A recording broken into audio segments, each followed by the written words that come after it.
আসসালামু আলাইকুম গাইস। দেখেন রিজিক কি জিনিস। রিজিকে আপনার রিজিকে যেটা থাকবো এটা আপনি যে কোনো ভাবেই পাইবেন, ঠিক আছে?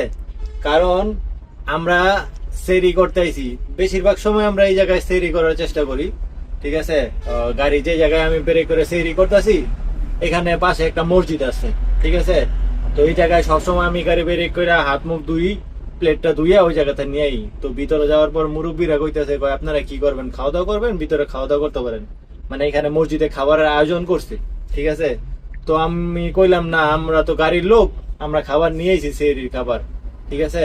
তো আমরা গাড়িতেই করবো। সমস্যা না, আপনার গাড়ি রেখা ভিতরে যাইয়া মসজিদে বইয়া খাওয়া দাওয়া করেন। আমরা কই না, আমরা গাড়িতেই বই। আচ্ছা তাহলে এক কাজ করেন, একটা প্লেট নিয়ে উপরে থেকে তরকারি নিয়ে আসেন, ঠিক আছে? তরকারি নিয়ে ইয়া আপনারা গাড়িতে বইয়া খেয়ালেন, ঠিক আছে? তো প্লেট লয়ে যাইয়া গরুর মাংসের তরকারি লইলাম। তো আমি আর বাচ্চা মিলে খামু। মানে ভালো লাগতেছে একটা নিজের কাছে। রিজিক যে কোনো ভাবে হোক আইবই, এটা মিস নাই। কিরে বাচ্চা, তুই কি জানতি এই খাবারটা তুই পাবি? আমি এত জানতাম না, দেখেছি যা আদা তাই।